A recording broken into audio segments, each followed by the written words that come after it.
Para empezar a situarme, sí que os comentaría que hace, pues debía ser el año 2001, bueno, yo estaba haciendo la tesina decidí hacer la tesina sobre la cárcel de ventas, visto que no había prácticamente ningún estudio historiográfico sobre el tema. Empecé también a conocer una serie de mujeres, de las que luego os hablaré, y bueno, una vez que ya terminé el estudio, me acerqué a ventas y conocí a Luis. Estoy contentísimo de estar con Luis Garrido en esta mesa.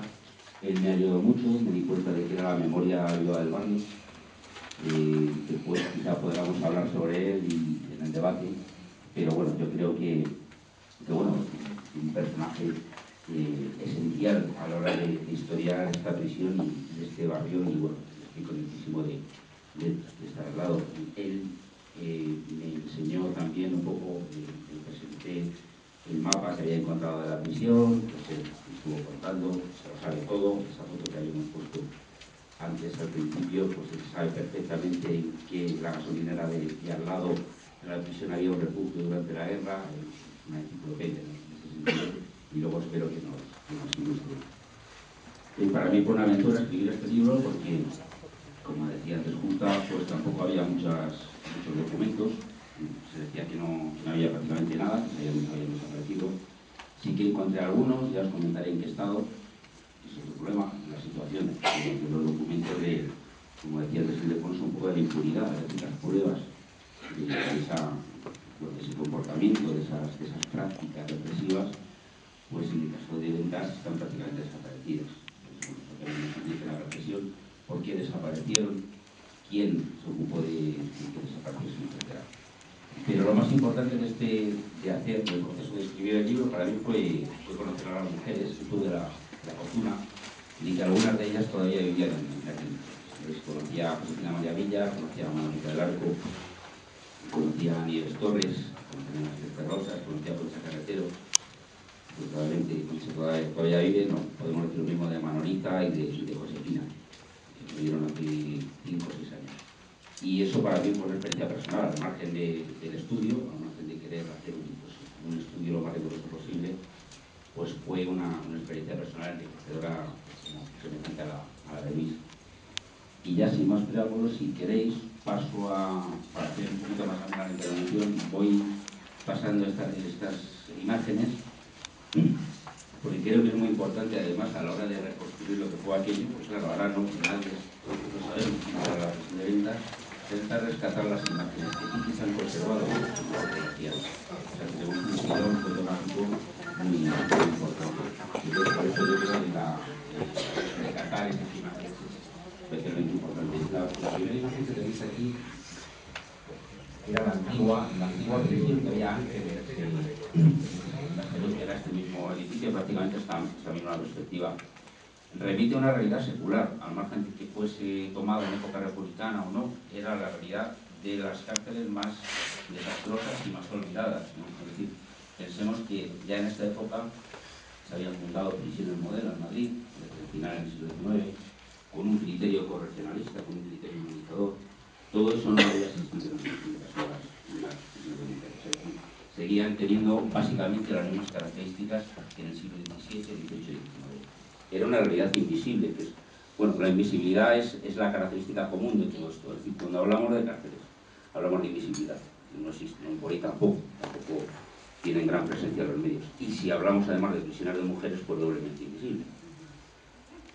Esta imagen es del patio de, bueno, no lo he dicho antes, pero la prisión esta prisión es de la de Quiñones, de la calle Quiñones, que es una de las calles, recibía el nombre un poco de las calles por las que se entraba, de la calle Quiñones. Pues bien, este es el patio de Quiñones y es una fotografía del año 33 también, un poquito antes de la apertura de ventas.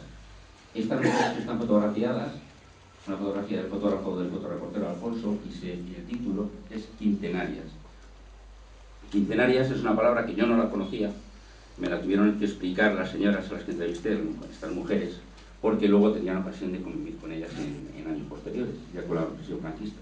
Las quincenarias eran prostitutas callejeras, prostitutas ilegales, que eran multadas y, a cambio de la multa, lo que hacían era que eran enterradas y pasaban en prisión periodos de 15 días generalmente, por eso se llamaban se llamaban quincenarias. Creo que es un documento pues, muy interesante para ver, sobre todo esa tipología de presa olvidada también cuando hemos hecho la memoria de nuestras presas o de las presas políticas. Es decir, muchas veces se ha dejado de lado a las presas comunes y la situación que estaban viviendo. En este caso, bueno, pues situación de miseria, prostitución callejera, prostitución ilegal, es decir, eran mujeres que generalmente no tenían cédula sanitaria, estaban fuera de la ley y estaban expuestas a redadas recurrentes en grandes ciudades, sobre todo como Madrid.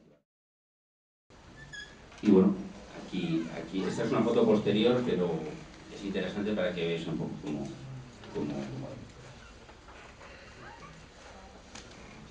Bueno, pues seguimos. Esta es una imagen muy famosa del fotógrafo también Alfonso, del taller de las galerías. O sea, las galerías, como decía antes, justa, tenían una capacidad para 500 reclusas. Cada celda, en teoría, el alojamiento individual se contemplaba como un progreso, es decir, había una cierta intimidad. La presa podía tener una intimidad en una celda individual o como mucho para 2 personas. Y esa es una galería con 11, según pude hablar con las mujeres que estuvieron allí ya en borde de la época franquista, pues había como 11 celdas a cada lado. Y al final solían estar los lavabos y una sala ya rellanos y escaleras. Durante la época republicana hubo hasta 11 directores generales de prisiones. Eso también es un dato muy conocido.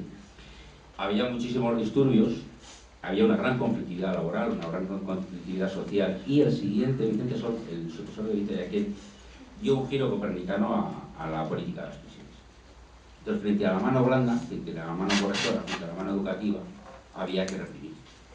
Había mucha conflictividad en ese momento y había que reprimir. Y hay una frase que ha rescatado un compañero muy interesante de Vicente Sol, que dice: el problema de las prisiones ha evolucionado hoy en esencia, y más que la obra científica de la corrección y reforma del hombre delincuente, constituye al día su fin primordial la función de seguridad y aislamiento del hombre peligroso.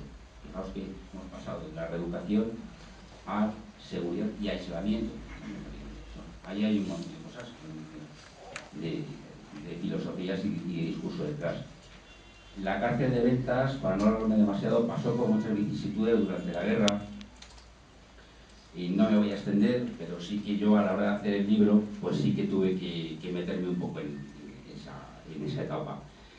Sabéis que fue vaciada de presas de mujeres, o sea, en julio de 36, con el levantamiento.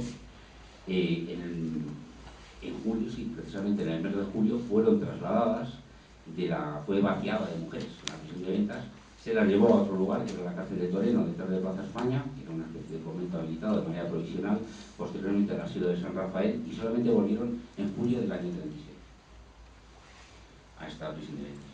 Mientras tanto, se llenó de presos varones, y sabéis, bueno, que hubo un episodio que tristemente es una especie de precedente de lo que pasaría luego con el franquismo, solo que del otro lado. Es decir, las sacas, las famosas de Paracuellos, y muchísimos hombres que fueron sacados de esta prisión para ser ejecutados de manera extrajudicial en las afueras de Madrid.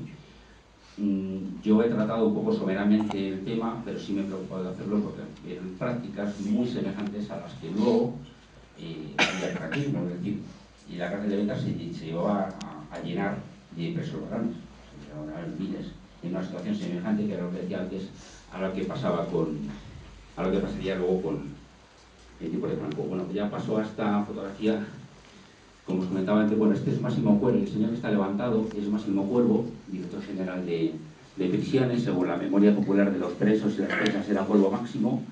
Y este señor que tenéis, el cura que hay al lado, es el padre Pérez del Pulgar, y fue el inspirador y el teórico de la doctrina de redención de penas por el trabajo, que era un poco toda la filosofía que presidía lo que era el universo carcelario franquista. La foto está tomada en los talleres penitenciarios de Alcalá de Henares, en el mismo mes en que fueron ejecutadas las 13 rosas, para situar un poco temporalmente la fotografía. ¿Qué pasaba en Ventas? Antes se lo comentaba con Luis Garrido. Se produjo un ingreso acelerado, ingresos masivos de mujeres por cualquier tipo de delito. Yo recuerdo la frase de una de mujeres a las que entrevisté, Josefina María Villa, que me decía que en el año 39 toda la cárcel era de políticas, toda la cárcel era de políticas, todas eran presas políticas, y las responsabilidades podían variar desde haber insultado a los aviones que bombardeaban durante la guerra o a tener responsabilidades políticas realmente, como fue el caso de las Tres Rosas. Esta foto es especialmente interesante porque es una serie que se conserva del fotógrafo Santos Rivero de la primera procesión del Corpus en Madrid, en junio del 39. Tuvo un carácter, digamos, de purificación de un espacio que había sido mancillado por la barbarie roja. Estoy utilizando lógicamente su expresión. Entonces, por lo que antes os comentaba de la represión de Paracuellos, etcétera, había que limpiar esa área. Y se limpió con una ceremonia por todo lo alto que era la del Corpus. Bueno, desde entonces se pueden documentar pues, muchísimas procesiones del Corpus en todas las ciudades españolas, ¿no? Sobre todo en las ciudades de Barcelona recién liberadas. Veis aquí la comitiva y las presas arrodilladas a su paso, con presencia también de militares. Esto supongo que será por la parte de atrás, Luis, ¿verdad? Eso es exactamente lo mismo que hemos visto antes. Rufino Blanco es aquellos balcones que hay en la izquierda arriba. Sí, sí, sí. Esta es una foto estremecedora de esas filas de mujeres que arrodilladas estaban ahí al paso de la hostia y de los personajes que andaban y que eran los sacerdotes. Muchas gracias. Una manifestación.